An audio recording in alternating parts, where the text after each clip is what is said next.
antivirales. Y dice ahí el subtítulo de lo que vamos a abordar: la difícil sencillez de los virus y el escaso arsenal disponible. Y parece un contrasentido, ¿no es cierto?, la difícil sencillez de los virus. ¿En qué sentido podemos decir que un virus es sencillo? En que es más pequeño, por ejemplo, que una célula, que una bacteria. ¿En qué sentido los virus son complejos, por otra parte? En que hay un escaso arsenal disponible. Ustedes saben que, por ejemplo, algo tan simple como el resfrío común, en estricto rigor, eso no tiene una cura, sino que es el sistema inmune el que termina expulsando el virus. Vamos a hacernos algunas preguntas. Primero vamos a ir, como siempre, de lo general a lo particular. Ese ha sido nuestro enfoque. Y aquí hay una pregunta general. Dice, ¿un virus es un organismo vivo? Entonces la pregunta de fondo es básicamente qué es la vida. Y no vamos a entrar en esa discusión filosófica, pero sí vamos a hacer algunos alcances generales. Un virus, dice acá, es solo una cápsula proteica con una hebra de DNA o RNA en su interior. No pueden vivir por sí solos. Y tenemos un artículo de revisión acá que discute eso, donde la postura de ellos es que no, los virus no están vivos. Y aquí hay una micrografía de varias partículas virales sobre la superficie de una célula. Primera observación, los virus en su interior pueden contener, como dice acá, tanto ADN como ARN. Podemos tener virus, DNA virus o RNA virus. Entonces eso ya de partida es interesante, porque a diferencia de una célula, pueden tener en su interior material genético de RNA como material genético de base. Sin embargo, sea un virus de DNA o sea un virus de RNA, cuando infecta la célula tiene que generar el ADN necesario para la síntesis de sus proteínas. ¿Por qué creen ustedes que los autores se inclinan aquí a decir que no están vivos? Porque, por ejemplo, a diferencia de un organismo normal, el virus no puede replicarse por sí mismo. La mayoría de los virus no vive por mucho tiempo fuera del huésped. Los virus se van transmitiendo de organismo en organismo. Los virus, por otra parte, entonces, no tienen una vida externa, por así decirlo, ¿ok? No hay vida externa. No pueden sobrevivir por mucho tiempo en una superficie y reproducirse ahí mucho menos. Por otra parte, los virus no se alimentan como todas las células. Hasta los parásitos veíamos que absorbían por la piel sus nutrientes o lo que sea, pero un virus no se alimenta. Entonces, ¿qué es lo que es realmente? Yo tengo una postura al respecto. Desde el punto de vista estructural, son verdaderas máquinas moleculares y por lo tanto en ese aspecto podemos decir que son complejos. Mi postura, mi apreciación personal es que los virus son máquinas moleculares de alta complejidad. Yo me inclino por esta postura de que no son propiamente tal organismos vivos, sino que son verdaderos robots que cumplen una función que en muchos casos lamentablemente está alterada para mal, generando enfermedades, pero que en muchos casos es para bien la función de algunos virus, como vamos a ilustrar a continuación. Dice acá, son pocos los virus que generan enfermedades. ¿Cómo es eso? Sí, aunque no lo crean, si hiciéramos una lista de todos los virus que existen en el planeta, los que producen enfermedades no son muchos, son la minoría. Entonces uno piensa en el resfrío común, en la gripe, en el SARS-CoV-2, en el ébola, en lo que quieran. Esos virus que están generando enfermedades en realidad son los menos. La mayoría de los virus no. Dice acá este artículo, nuevos estudios metagenómicos implican que relativamente pocos de un inmenso número de virus pueden llevar a producir enfermedades. Esto sugiere un cambio en el énfasis. ¿En el énfasis de qué? Desde los virus como patógenos habituales a más bien componentes integrales del ecosistema. Entonces, wow, un tremendo cambio desde pensar que son simples agentes patogénicos que buscan sobrevivir dentro de un huésped, sobrevivir entre comillas, a más bien agentes del ecosistema. ¿Qué agentes? Como les acabo de mencionar, para mí, mi postura, y eso también tiene mucho que ver con la cosmovisión del científico que le hable de estos temas, mi apreciación es que son verdaderos robots o máquinas moleculares que cumplen o cumplían alguna función y que se fue alterando con el tiempo, que se alteró bajo ciertas circunstancias para mal en algunos casos, pero otros, la mayoría todavía siguen prestando servicios en transferir información de un lado para otro. Y estos robots, estas máquinas moleculares, entonces se aprovechan de la maquinaria propia de las células para poder replicarse. ¿Cuántos virus hay en el cuerpo? A diferencia de lo que estábamos viendo de hongos y bacterias, aquí hay algo bastante sorprendente. Miren, en el cuerpo humano tenemos aproximadamente 30 billones de células humanas. O sea, tenemos 30 millones de millones. Estamos hablando del billón español, ya no el anglosajón, que serían 30.000, ¿no es cierto? Millones, no, son 30 millones de células humanas que existen en el cuerpo humano. Mientras que de hongos, virus y bacterias tenemos una cantidad incluso superior. Estas son estimaciones bastante gruesas. Yo he buscado actualmente si que hay valores actualizados y son estimaciones muy gruesas que siempre dicen que dependen de la edad, dependen del sexo, dependen de la condición general de salud de la persona. Bueno, pero estos son estimaciones gruesas y en términos gruesos pareciera ser que tenemos más virus, hongos y bacterias que células humanas, donde gran parte de estos microorganismos habitan en el tracto gastrointestinal. Dice, tenemos una gran cantidad de microorganismos llamados el microbioma. ¿Ok? Y vamos achicándonos ahora a solo a los virus. Por ejemplo, tenemos acá, a la izquierda, dice, en la sangre, ¿qué podemos encontrar en una muestra de sangre humana? Podemos encontrar tanto DNA virus como RNA virus. De muchos tipos, de distinto tipo, de distinta, ¿no es cierto?, naturaleza en cuanto a su cápsula, su forma, como ya vamos a ver, con material genético ADN o RN. ¿Qué podemos encontrar en el tracto digestivo de un ser humano? También podemos encontrar muchos tipos de virus. Aquí están los nombres de ellos. Ya vamos a ver algunos, los más relevantes. Ya sabemos que no todos esos que están ahí son patogénicos. Ahí hay nombres de muchas cepas que no producen daño al ser humano. De hecho, algunos de esos virus son nocivos para las bacterias, pero no para el ser humano. A la derecha tenemos que también, si ahora vamos a los tegumentos del ser humano, ¿qué es eso de tegumento? Aquí al ladito lo dice. La corteza, en nuestra piel, la grasa y el músculo, también viven virus, mire qué interesante, también hay moviéndose virus de una célula a otra. En el tracto respiratorio, por supuesto que tenemos virus en el tracto respiratorio, ya. Y finalmente en el sistema genitourinario también tenemos virus. Y se nos olvidó allá arriba mencionar ahí, dice sistema nervioso. Sistema nervioso en el cerebro, en la médula, claro que sí, también hay virus habitando, ocultos algunos de ellos en el sistema nervioso. Ejemplo, se menciona acá, dice virus del herpes labial, HSV1, o virus herpes simplex tipo 1. El virus HSV1 es el virus del herpes labial que genera estas llagas en la boca, en el epitelio de la encía, etcétera, que son bastante dolorosas. Y este virus se oculta en el sistema nervioso central. Cuando la persona no está inmunodeprimida, el virus de alguna manera se almacena en el cerebro. Y cuando la persona está inmunodeprimida, ¿quién no ha tenido alguna vez un herpes labial? Y todo el mundo sabe lo tremendamente dolorosos que son porque destruyen la mucosa, causando mucho dolor a la hora de masticar, de comer. Se diferencia, ojo con eso, algunas pequeñas sutilezas del virus herpes simplex tipo 2. No es lo mismo, este es uno que afecta el tracto genital.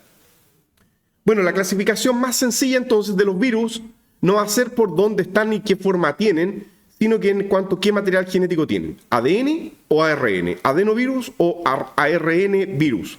Las enfermedades se producen cuando hay un desequilibrio o cierta susceptibilidad innata a ciertas cepas virales. Bueno, vamos entonces acercándonos a los virus y alguien los podría clasificar en base a la forma. Ejemplo, aquí está el virus del HIV, que tiene una forma esférica con muchas proteínas externas, muy parecido, por ejemplo, al virus de la influenza, que también tiene proteínas externas que las expresa, pero diferente al virus de la hepatitis, que tiene otra forma, con proteínas menos protuberantes de la superficie. Entonces, esta clasificación de forma es un poco subjetiva. Un adenovirus, por ejemplo, que produce enfermedades del sistema respiratorio, un adenovirus ya no es redondo, sino que tiene una forma más o menos como un icosaedro, una forma geométrica que, con varias caras, que se repite. El virus del ébola, que tiene forma de parásito, pero no es que sea un gusano moviéndose, sino que tiene esta estructura proteica enroscada, pero no es un sistema que se va moviendo, que tiene movilidad, para que no confundan. Y este que es verdaderamente alucinante, que a mí me gusta mucho, el bacteriófago, que parece salido del espacio, ¿no es cierto?, una nave espacial o algo así, que tiene una cápsula, otra vez como una especie de icosaedro similar al del adenovirus, aunque no igual, un cuello, el material genético está dentro, y unas patitas proteicas que sirven de anclaje y reconocimiento para infectar bacterias, ¿ya? Y vamos a hablar de los bacteriófagos en un momento más. Como esto está lo clasificando en base a la forma, es subjetivo y no es muy exacto desde el punto de vista de la función, es que vamos a recurrir a una clasificación más fina llamada la clasificación de Baltimore. Aquí dice Baltimore. Que lo clasifica de acuerdo a qué?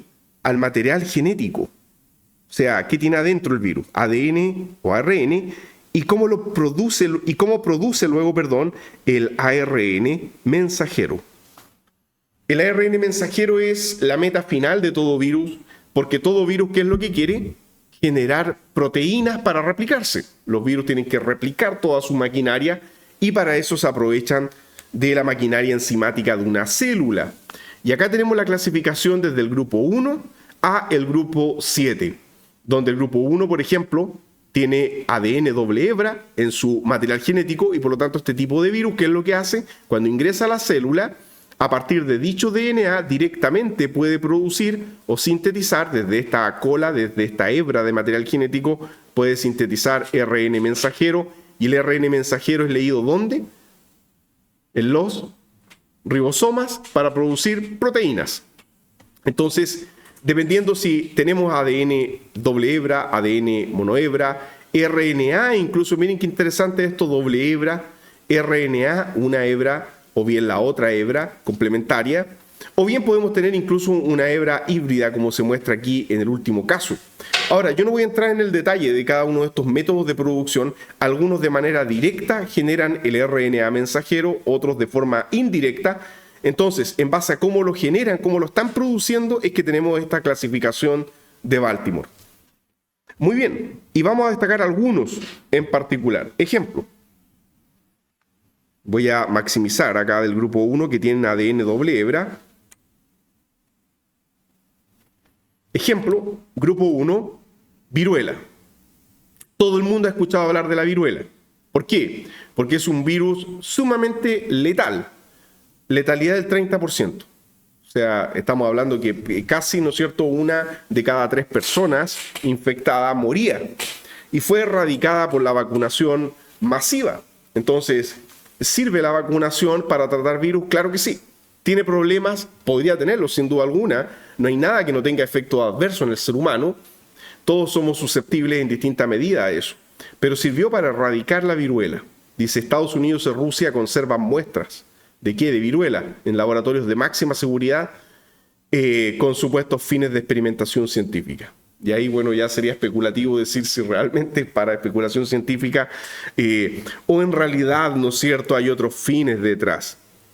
Y yo me inclino a pensar de que el ser humano no es tan altruista como, ¿no es cierto?, algunas personas creen. No, el ser humano no es altruista, seamos honestos, y si están guardados y nadie sabe dónde están, porque los tienen pero nadie sabe dónde, el fin es otro, sin duda alguna. No niego que pueda haber investigación de fondo.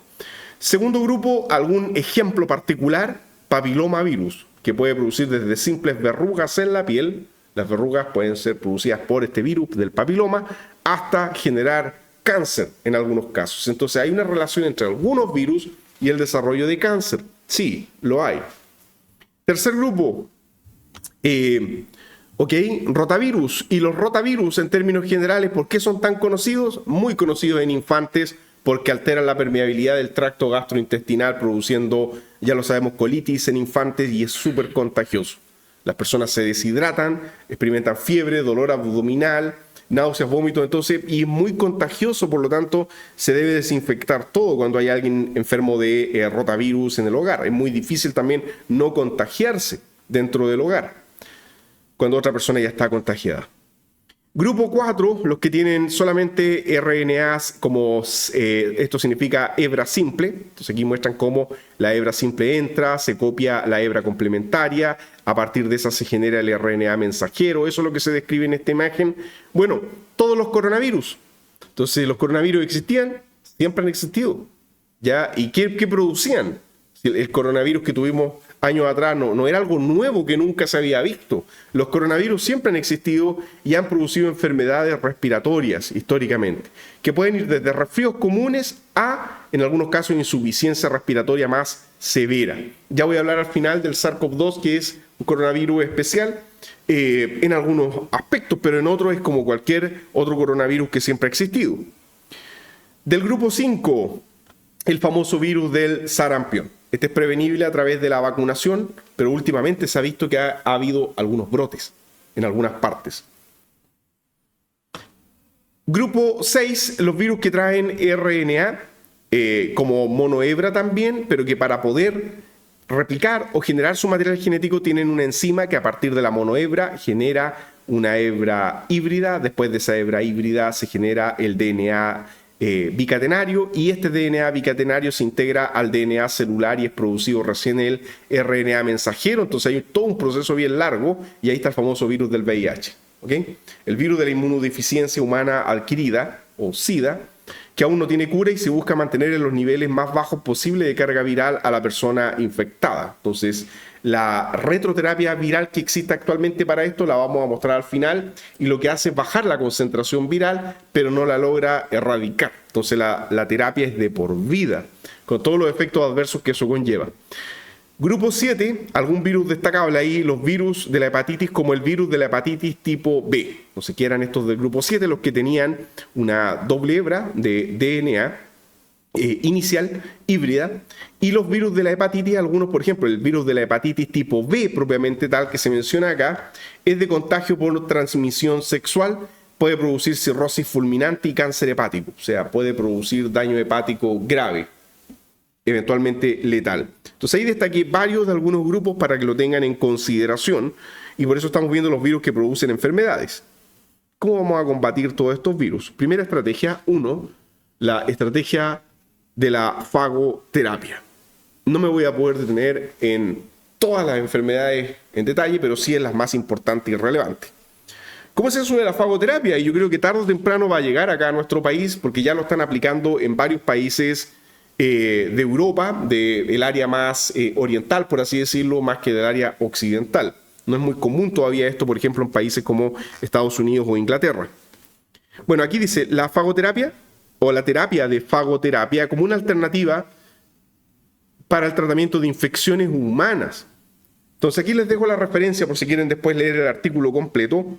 Y tenemos lo siguiente, dice ahí algunos highlights o frases destacadas del artículo que buscan resumirlo. La resistencia antimicrobial es un problema de salud pública global.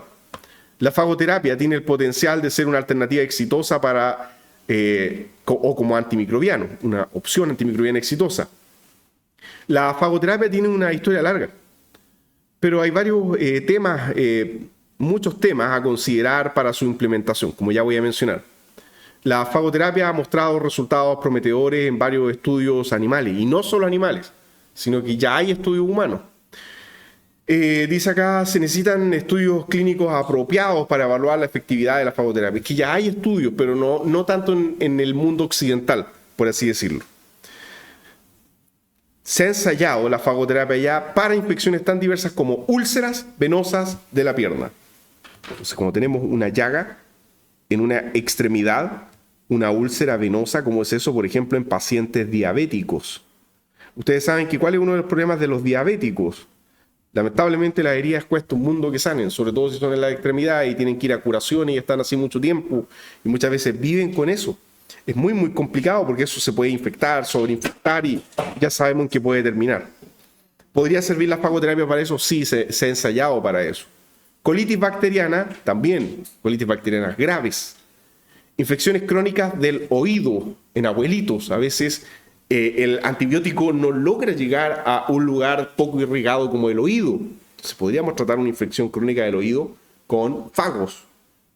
Heridas graves por quemaduras. Esto no es una quemadura superficial, se refiere a heridas graves.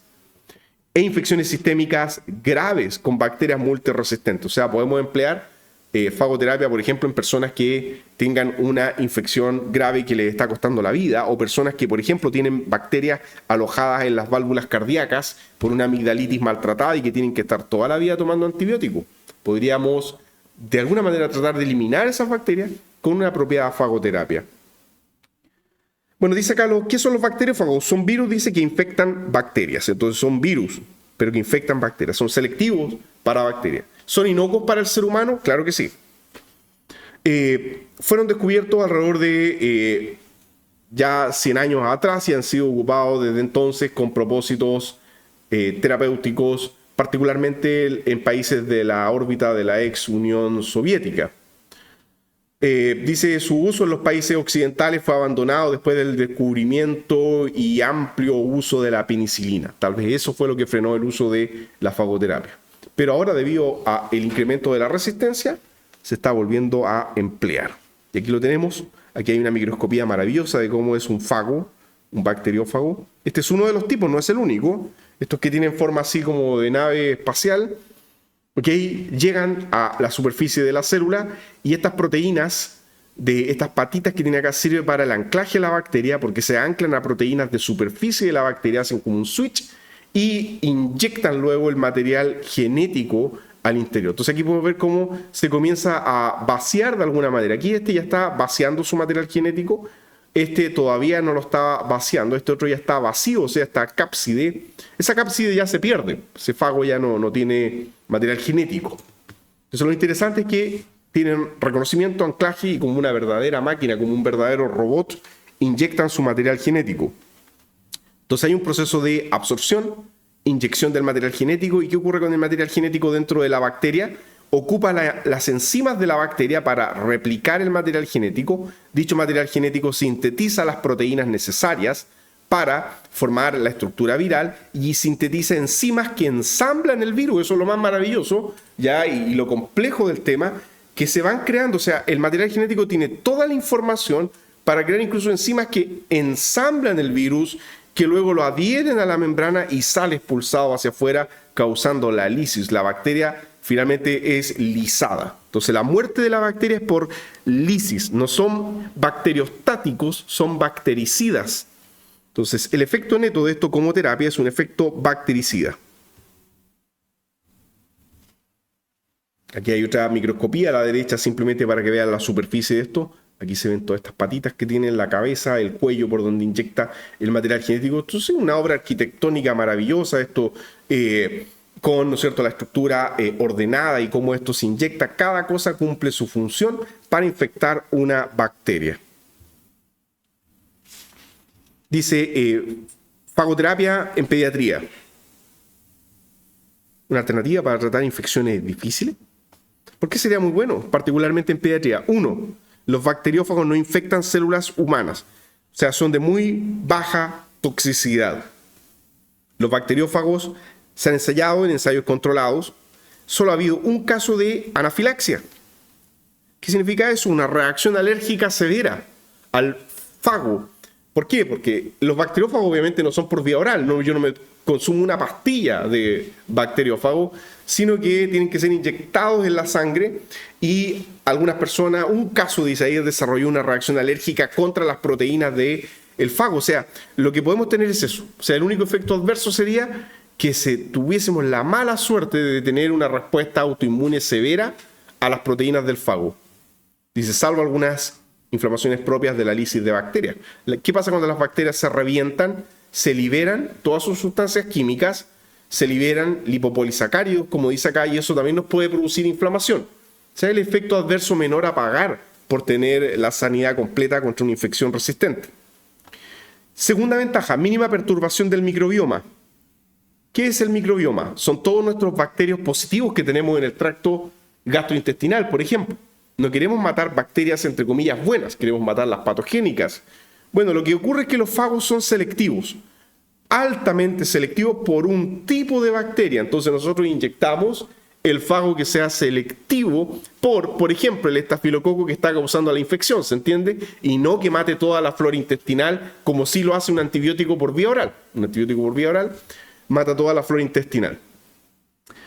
Entonces, por lo general se genera una mínima disbiosis, o sea, se genera un mínimo desbalance de bacterias benéficas versus patogénicas. Tercera ventaja de la fagoterapia: no genera presión de selección artificial de bacterias resistentes, que sí lo hacen los antibióticos de amplio espectro. Generan este desbalance, matando bacterias buenas y bacterias malas, y sobreviven las más fuertes y peligrosas al final. Los fagos no hacen eso. Cabe señalar además que los fagos pueden emplearse en combinación con terapia de antibióticos. Esto es súper relevante, o sea, hay sinergia. ¿Por qué pueden emplearse con antibióticos? Porque el mecanismo de acción es otro, es diferente. Entonces podemos ocupar en conjunto antibióticos más fagoterapia.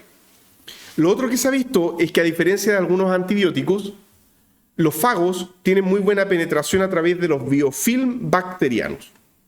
O sea, muy útil contra infecciones pulmonares y endocarditis, donde se ha visto que las bacterias forman un biofilm, una película de proteína que las protege, que las recubre y que impide que los antibióticos lleguen a ella. Y esta capa, esta pelusa, entre comillas, que generan las bacterias, sí puede ser atravesada por los bacteriófagos muy bien, a diferencia de algunos antibióticos. Entonces, interesante, atraviesa incluso el biofilm de las bacterias. Hoy día se está estudiando, dado que son tan versátiles, los bacteriófagos para el tratamiento incluso del cáncer. ¿Cuál es la idea? La misma que reventar una bacteria, pero vamos a reventar una célula cancerosa. Entonces, tenemos acá un bacteriófago que es reconocido por una proteína de superficie de la célula cancerosa, se acopla perfectamente y debido a eso es internalizado. Y una vez dentro, nuestro caballo de Troya, como estaba en la primera imagen, libera su material genético, se multiplica causando la lisis, la ruptura de la célula neoplásica. Así que se ocupa con un fin netamente terapéutico, y un bacteriófago en particular se llama M13, la cepa, es el que más se está empleando para estos fines de terapia contra el cáncer. Así que probablemente a futuro una nueva alternativa que va a surgir es inyectarle virus al paciente para tratar una terapia contra el cáncer. Vean qué novedoso, y eso lo van a ver, yo se los aseguro, dentro de algún tiempo ya en literatura. Aquí se muestran las distintas aplicaciones. Ahora ya no me voy a detener en tanto detalle en esto, sobre las diversas formulaciones de estos bacteriófagos y las distintas aplicaciones en nanomedicina, le llaman. Ya no solamente contra el cáncer, sino que también se pueden crear bacteriófagos que marquen células, que sean fluorescentes en ciertas células, y así uno puede ver eso con cierta microscopía. Bien. Acá tengo un caso bien particular sobre esta relación entre los virus y el cáncer. Dice acá: la relación entre qué, entre los virus y el cáncer, ha sido confirmada por el extraño caso de un hombre de 61 años que sanó de linfoma de Hodgkin, un tipo de cáncer ganglionar, tras enfermarse de COVID-19. Dice el artículo, ahí está la cita, lo pueden buscar, dice que un SARS-CoV-2 generó remisión del linfoma de Hodgkin. Un hombre de 61 años fue derivado al departamento de hematología, por pérdida de peso, porque tenía adenopatías, y le encontraron que estaba con linfoma de Hodgkin clásico para el virus Epstein-Barr. O sea, este virus que es muy común, está en toda la humanidad, le generó cáncer. En grado 3, estaba muy avanzado.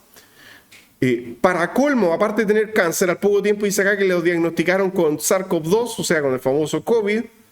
Pero vean qué curioso, después de 11 días de la mejor atención de apoyo en sala, se le dio el alta para que convaleciera en su casa. O sea, ¿qué es lo que pasó? 4 meses más tarde, la linfadenopatía palpable se había reducido.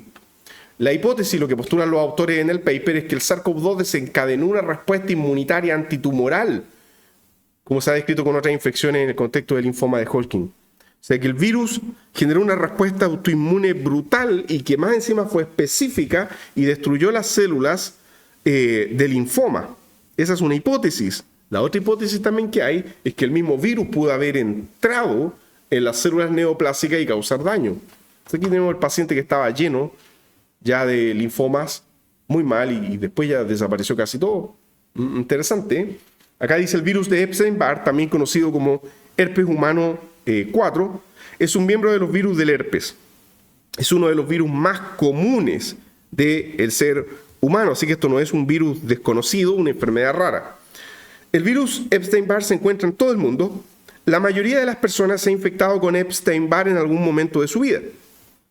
Solamente que a veces uno no lo sabe. El virus de Epstein-Barr se propaga más comúnmente por medios líquidos corporales, en particular la saliva.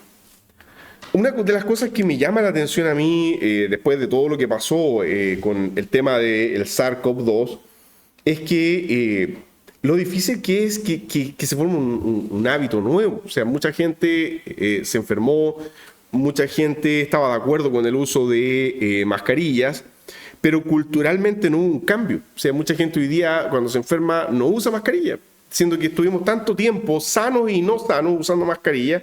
Pero hoy día, que debería ser una buena costumbre, ¿no es cierto?, cuando uno está enfermo, ocupar una mascarilla para no infectar a los suyos en el hogar o en otra parte, lamentablemente no hubo un cambio cultural, es bastante extraño, a pesar de todo el tiempo que eso fue implementado y que era algo común. Bueno, y destaco eso nada más que por el hecho de que la saliva propaga virus cuando una persona está enferma. Bueno, vamos para acá. Estrategias antivirales modernas. Ahora, segundo, fármacos. Entonces, fagos van a dar mucho que hablar de aquí a un tiempo más, se van a acordar de mí de aquí a un par de años cuando esto se vuelva más masivo. Segundas estrategias, las estrategias farmacológicas. Y para eso tenemos que tener claro cuáles son los targets críticos para el desarrollo de pequeñas moléculas antivirales. Y aquí es donde viene la complicación. Así que lo lamento porque por una parte ha sido muy difícil producir nuevos antivirales y por otra parte las estrategias son un tanto complejas. Bueno, vamos para allá. Entonces, ¿qué es lo que nosotros queremos? Crear un antiviral, ¿ok? Y el antiviral, la pregunta es, ¿cuál va a ser el target? ¿Ok? ¿Qué función viral vamos a afectar? ¿Ok? Por otra parte, ¿podríamos afectar funciones celulares que el virus necesite? Sí, esta sería una estrategia antiviral indirecta. O sea, ¿podríamos crear un antiviral que altere las células? Se ha pensado y están en estudio, pero muy poco de esto hay que esté saliendo a la luz. ¿Ok? Afectar una función celular puede conllevar a más efectos adversos. Ejemplo, muchos virus, yo les dije que pasaba esto, que la célula, lo voy a dibujar aquí mismo al ladito, la célula, una célula cualquiera, ¿ya? Tiene muchos receptores. Por ejemplo, el receptor AC2, que es una enzima expresada en la membrana. Ya, el AC2, que era el que reconoce los coronavirus, el famoso coronavirus cuando llegaba, calzaba justo acá. Entonces llega el coronavirus, es reconocido, cualquier coronavirus, AC2 actúa como receptor. Esto es una enzima que tiene otra función en el cuerpo humano que vamos a ver en la fármaco 2 cuando veamos terapia antihipertensiva. Pero el virus lo toma como punto de anclaje. Se producen interacciones intermoleculares tan favorables que ese clic desencadena una respuesta intracelular. ¿Y qué ocurre? Y el virus es fagocitado al interior. Entonces, una estrategia, ¿cuál sería? Crear un fármaco que perturbe esa unión, o sea, un fármaco que se una a AC2, impidiendo que luego el virus llegue y se fusione con la membrana e ingrese. Entonces, esa es una estrategia indirecta, como dice acá, pero eso, créanme que es tremendamente difícil porque además afecta a procesos celulares propios, naturales del cuerpo humano. Vamos al virus, entonces. ¿Qué podríamos afectar? Podríamos afectar enzimas del virus. Podríamos afectar, por ejemplo, las polimerasas de ácidos nucleicos, que son las enzimas que concatenan el ADN. Podríamos afectar proteasas virales, que son enzimas que cortan péptidos necesarios para el virus. Podríamos afectar integrasas virales, que son enzimas que permiten que el virus se integre dentro de la célula y el material genético. Podríamos inhibir neuraminidasas, que son enzimas que permiten que el virus salga de la célula hacia afuera. Entonces ahí tenemos por lo menos 4 grandes grupos de targets. Y cuando hablamos de las polimerasas, hay de varios tipos. ¿Por qué? Porque los virus algunos tienen ADN y otros tienen ARN. Entonces hay polimerasas dependientes de ADN, lo que se llama una DNA dependiente, DNA polimerasa. Ese es el nombre, ¿ok? Yo sé que suena medio raro y redundante. DNA polimerasa, DNA dependiente. O sea, es una polimerasa que replica DNA. O también RNA polimerasa, RNA dependiente. O sea, una polimerasa que replica el RNA. O bien, RNA polimerasa, DNA dependiente. ¿Qué es eso? Es una polimerasa que sintetiza ARN, pero a partir de ADN. ¿Ya? Entonces, es complejo el tema viral y cada enzima tiene sus propias particularidades. Bien, ahí está el DOI por si quieren ir a un artículo de revisión más extenso al respecto, pero yo me tengo que acercar a las moléculas. Tenemos acá entonces varios ejemplos, vamos viendo los posibles puntos, ¿no es cierto?, de abordar esto. Y uno de los problemas es que el virus solito no existe aislado y por lo tanto el fármaco no va a llegar y entrar al virus y destruirlo. El fármaco va a llegar a células sanas infectadas. Entonces, si el fármaco va a llegar a células, va a haber mucho efecto adverso con estas terapias.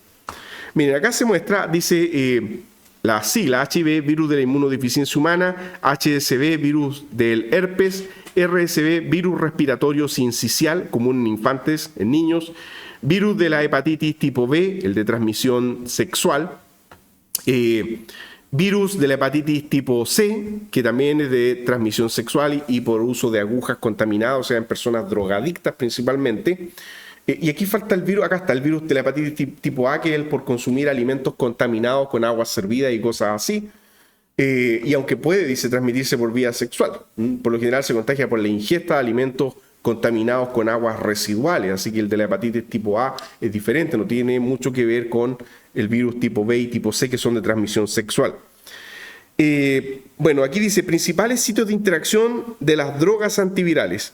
Dice, se ha postulado que el interferón alfa, inyectable, es un péptido, tiene múltiples mecanismos de acción. O sea, podríamos inyectar interferón alfa a una persona. Sí, que lo que es eso es un péptido que tiene efecto estimulante del sistema inmune. Ya, el problema es que esto sería inyectable y por lo tanto no es, ¿no es cierto?, una alternativa viable cuando necesitamos una terapia de largo plazo por vía oral. A ver, vamos acá. Voy a maximizar un poco esto.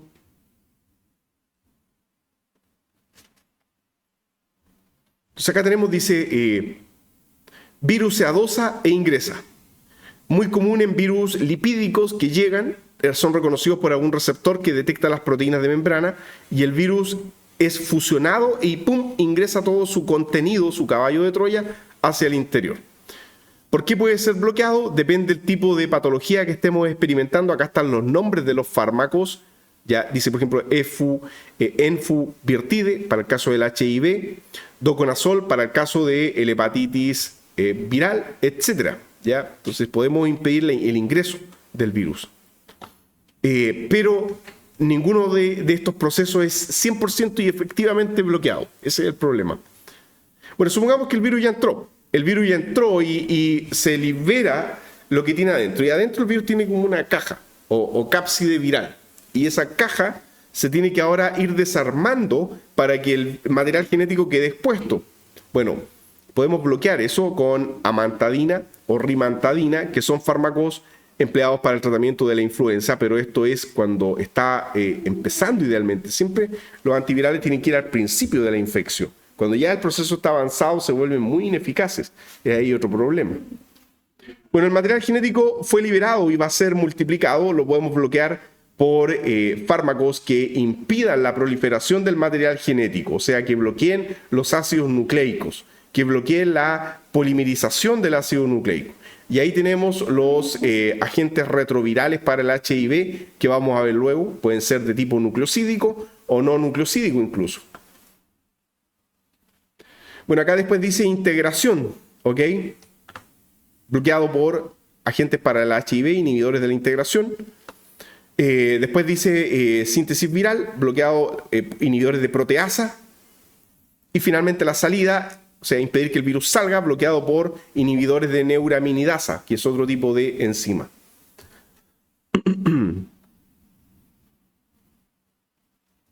Uno, antiherpéticos.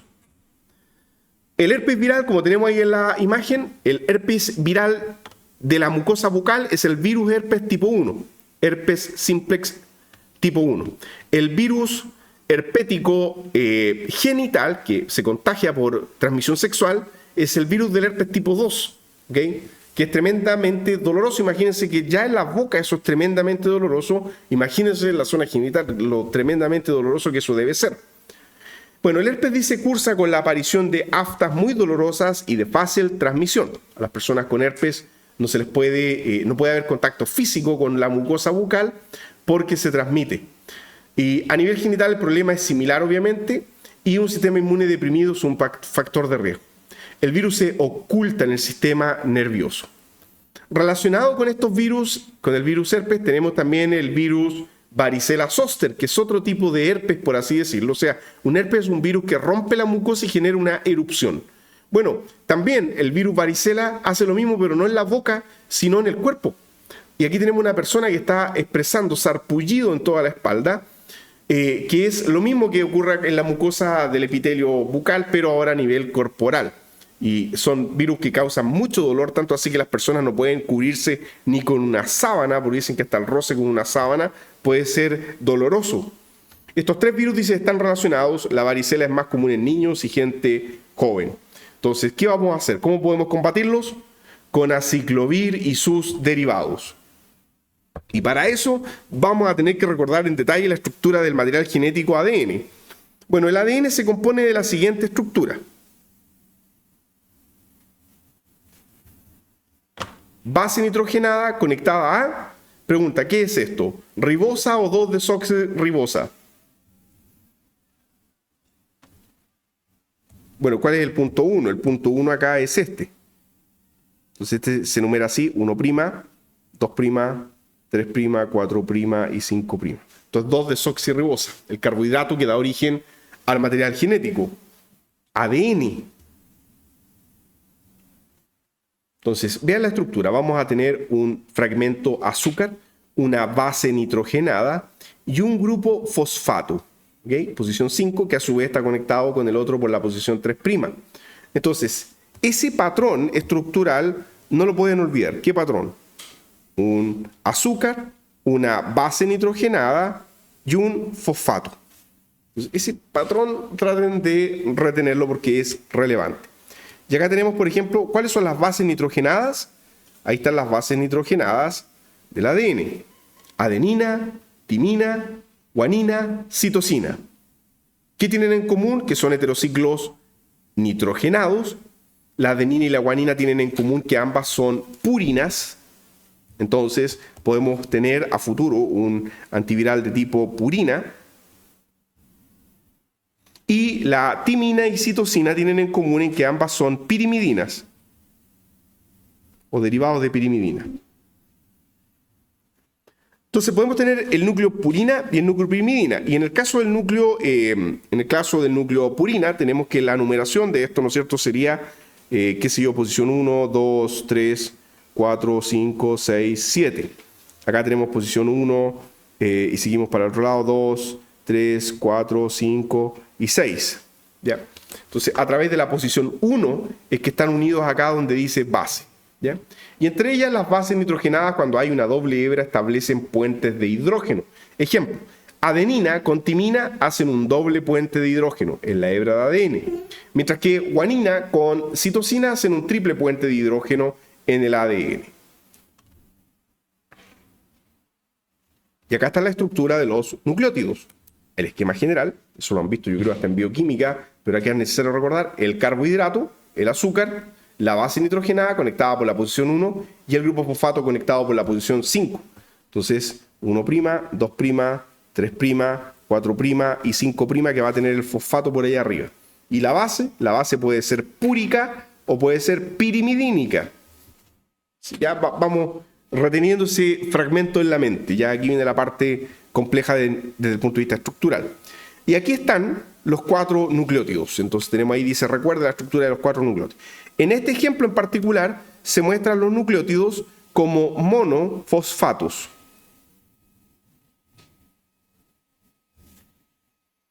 Para que el material genético se pueda sintetizar, y esta es una pregunta que yo les hago a ustedes ahora, para que el material genético se pueda sintetizar, tienen que ser monodiotrifosfato.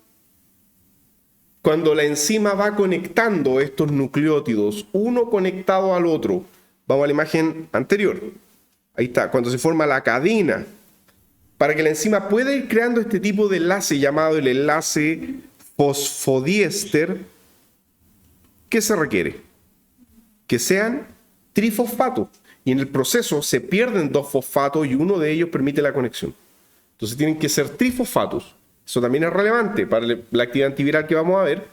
Y en el proceso, entonces, se pierden 2 fosfatos, hay 3 fosfatos en cadena, son trifosfatos, son nucleótidos trifosfatos, se pierden 2 fosfatos y ahí se produce la unión ahora entre la porción 3' y la porción 5'.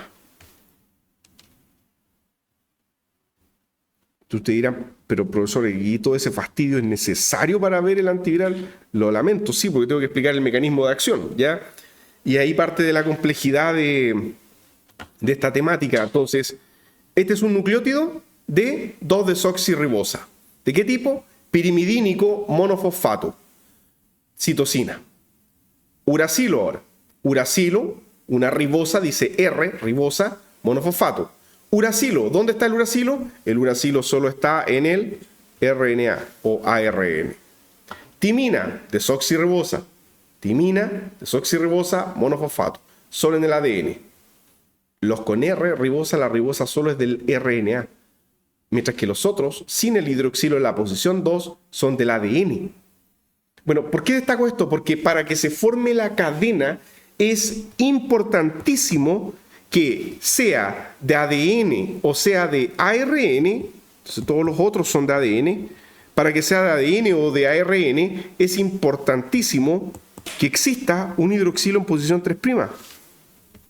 Si no hay hidroxilo en 3', no se puede concatenar. Entonces ya les estoy guiando hacia los antivirales y los puntos donde vamos a modificar, porque el antiviral imita a un nucleótido, muchos de ellos. La guanina, conectada a una desoxirribosa, o sea, este es un nucleótido para ADN. La adenina conectada a una desoxirribosa, este es un nucleótido otra vez para ADN.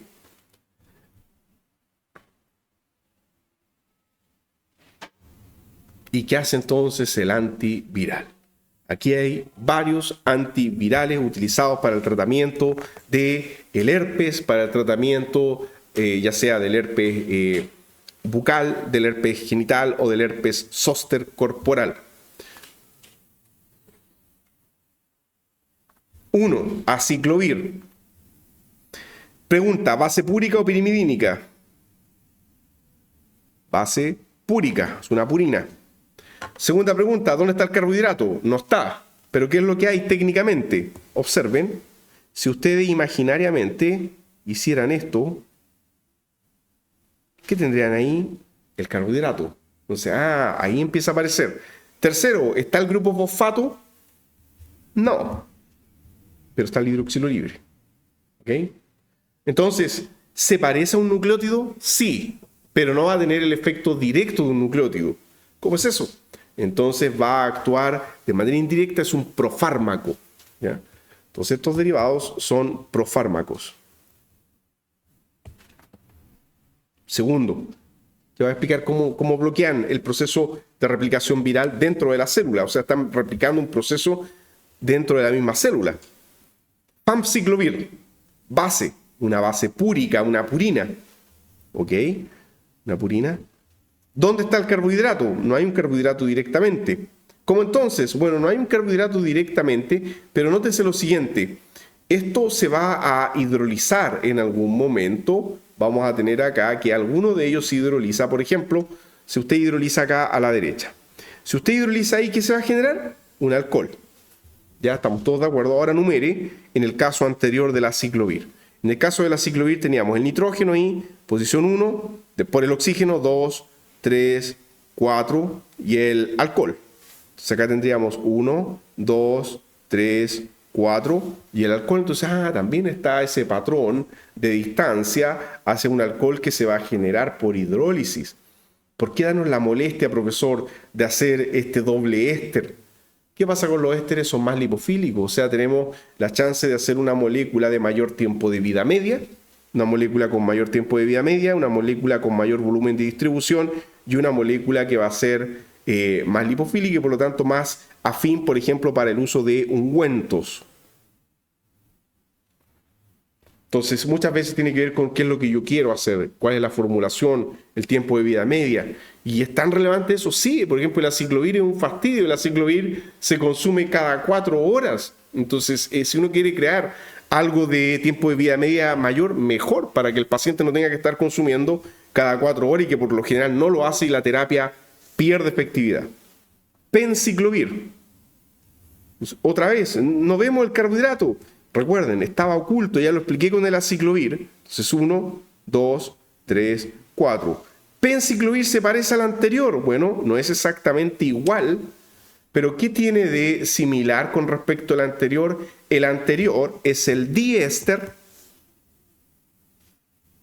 Este es el alcohol libre. El anterior tenía esta base púrica con un solo grupo amino. Este otro tiene la base púrica oxigenada. Entonces es diferente, hay una diferencia estructural. No es igual la base púrica que se está empleando en ambos casos. Y aquí ahora sí que tiene más cara, ¿no es cierto? Trifluoridina. Ya, ¿por qué darnos la molestia de ocupar esto así con ese grupo complicado ahí, con ese trifluorometano? Ojo que ese CF3 que está ahí, este grupo, uno lo puede abreviar. Ya, ¿qué pasa si, por ejemplo, miren, a ver, voy a abreviarlo de esta manera.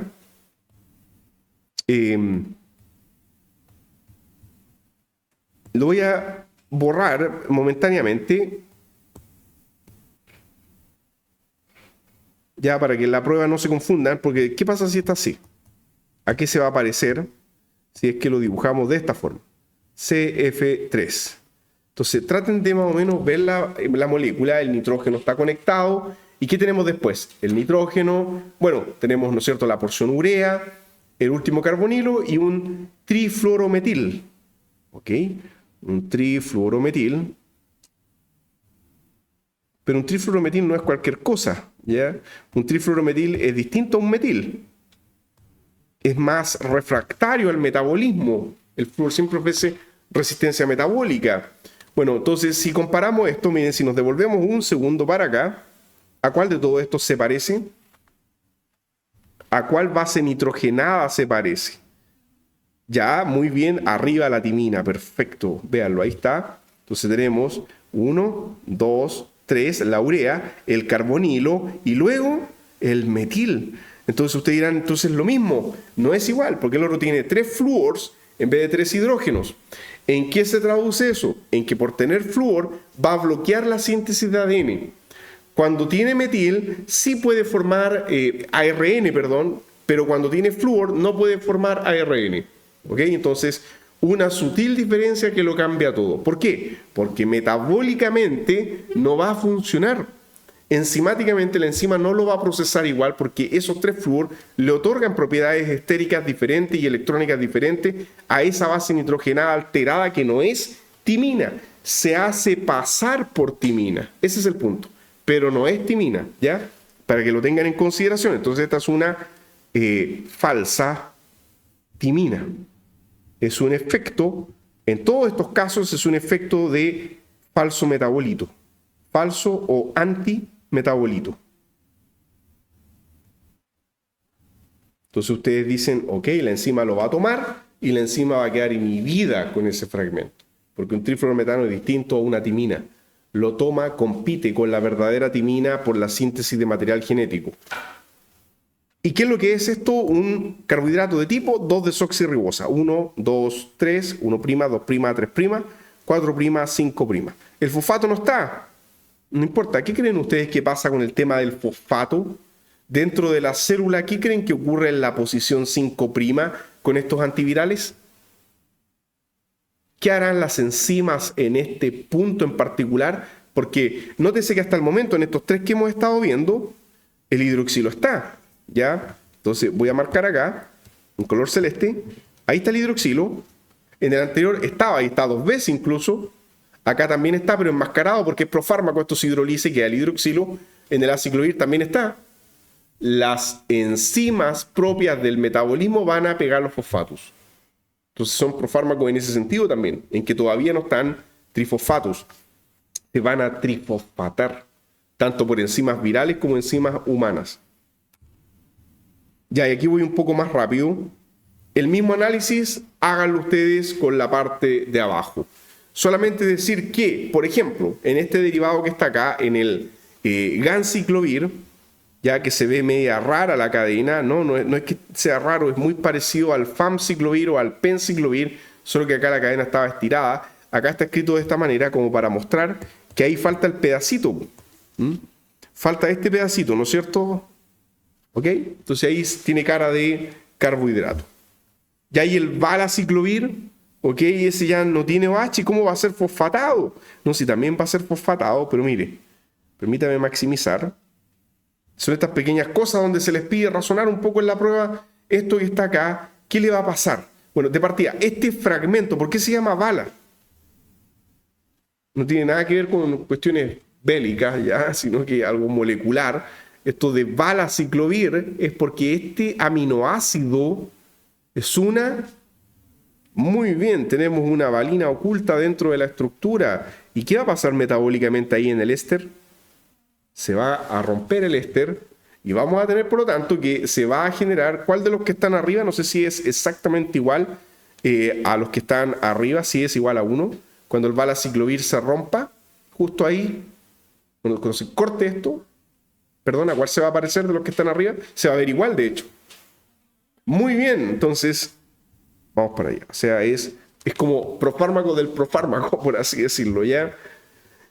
Y finalmente decir que Foscarnet es el único diferente estructuralmente y por lo tanto, ¿qué pueden concluir ustedes? Que Foscarnet, que es uno de los fármacos más simples que existe, una molécula inorgánica, ¿va a tener el mismo mecanismo de acción que los otros? No, una molécula que no tiene nada que ver con los anteriores. Entonces, lo que estamos viendo acá son antivirales derivados de aciclovir de estructura nucleotídica. Entonces, son antivirales nucleotídicos.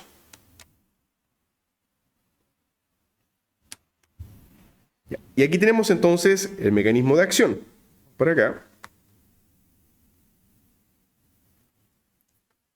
Fíjense que el Foscarnet que mencionábamos recién, para que nos olvidemos al tiro de ese que es el más raro, pregunta, ¿parece un grupo fosfato?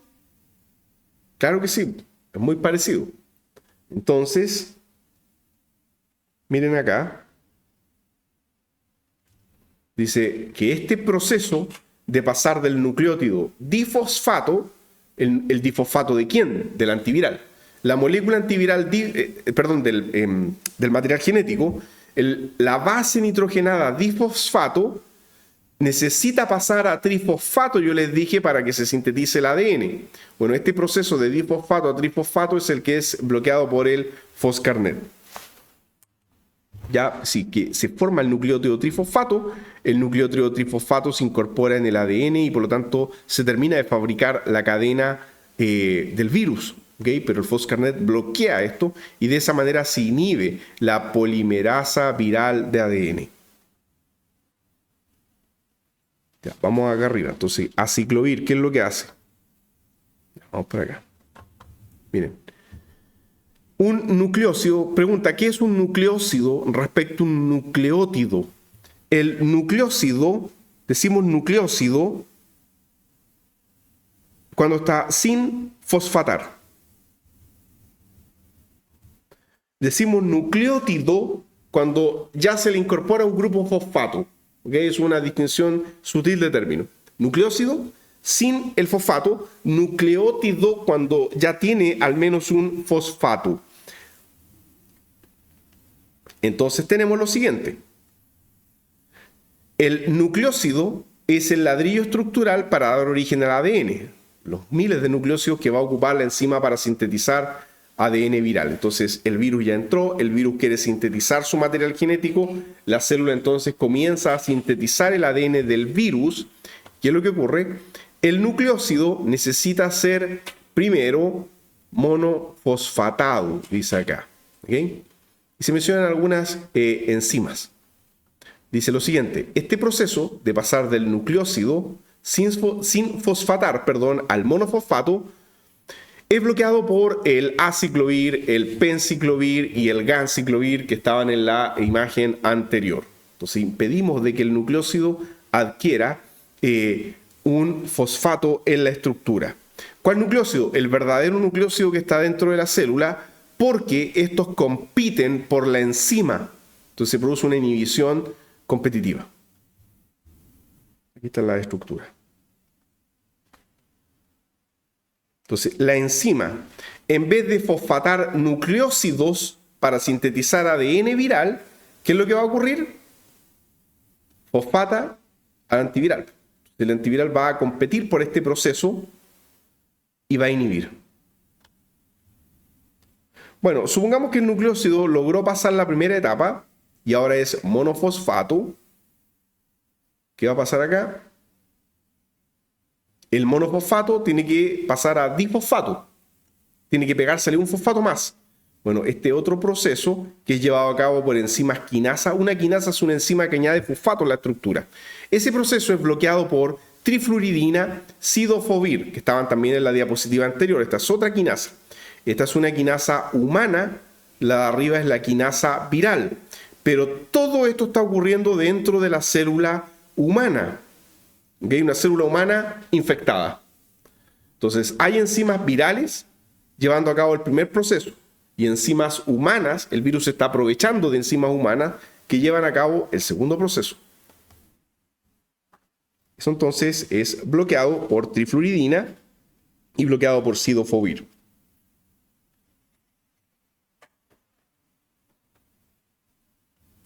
Dice acá, aciclovir monofosfato, así queda el aciclovir después del primer paso, ahí se le pega un grupo fosfato. Dice, dado este primer paso, aciclovir se acumula en células infectadas. Bueno, luego que tenemos el difosfato, tiene que pasar a trifosfato y ya vimos que Foscarnet es el que suprime este último paso. Bueno, la pregunta es, ¿y qué pasa con el aciclovir? Miren, el aciclovir se hace pasar por el nucleósido. Entonces pasa por todo el proceso del aciclovir en vez de los nucleósidos normales para sintetizar el material genético viral. Primero, el aciclovir se monofosfata. Luego el aciclovir se difosfata. Luego el aciclovir se trifosfata.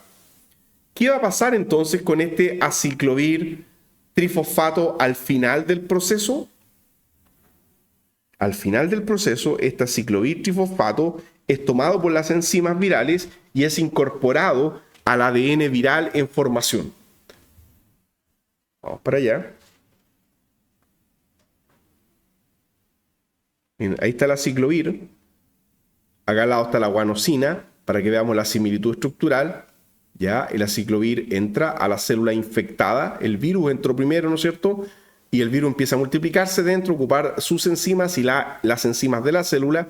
Bueno, cuando llega el aciclovir, se monofosfata. ¿Quién lo monofosfató? Enzimas virales. ¿Ok? Dice acá viral enzymes, enzimas virales, lo monofosfata. Pero el aciclovir se empieza a acumular, entonces luego las enzimas celulares le añaden un segundo y un tercer fosfato, aciclovir trifosfato.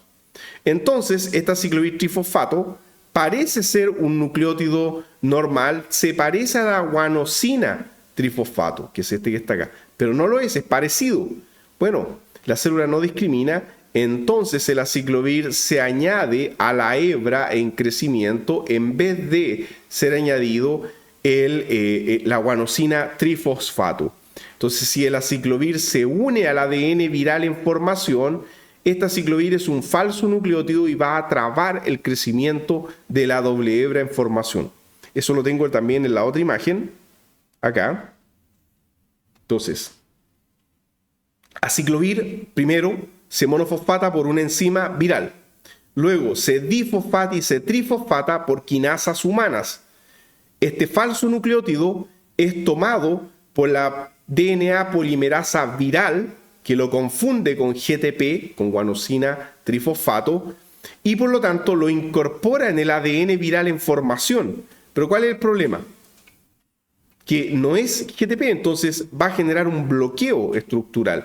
Tiene una forma tal que genera un impedimento estérico para que el ADN se siga polimerizando. Lo toma, lo pega en el lugar que corresponde, pero ahí ¡pum!, quedó unido como un tapón, unido covalentemente, impidiendo el crecimiento de la hebra de DNA viral. Entonces el efecto neto final es que la hebra de DNA viral no va a seguir elongándose, es bloqueada su polimerización.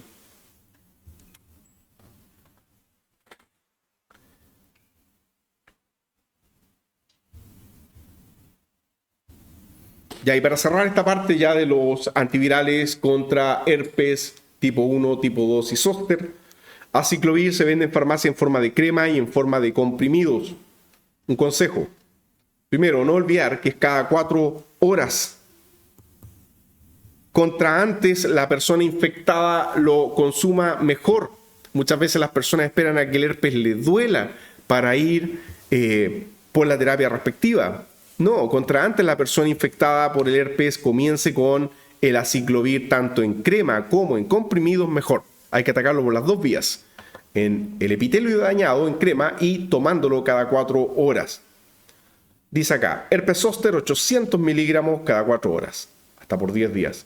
Herpes simple, 200 miligramos cada 4 horas, por 10 días. En niños con varicela, aquí 800 miligramos, ok, estamos hablando de 40 kilos o más, 800 miligramos, 4 veces al día por 5 días.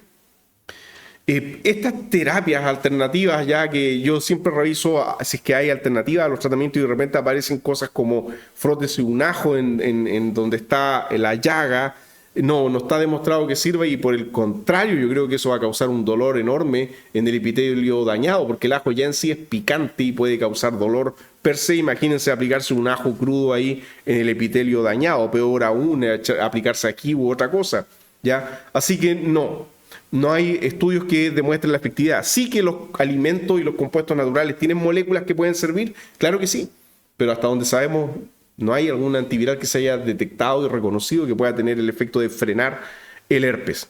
Y lo último es que como muchas veces el dolor es tan intenso, se recomienda que las personas se froten un poquitito de lidocaína en gel. Ya en el epitelio dañado, un poco de lidocaína es un buen anestésico para aliviar un poco el dolor, la molestia. Esto no es un analgésico, es un anestésico, pero ayuda bastante en ese sentido.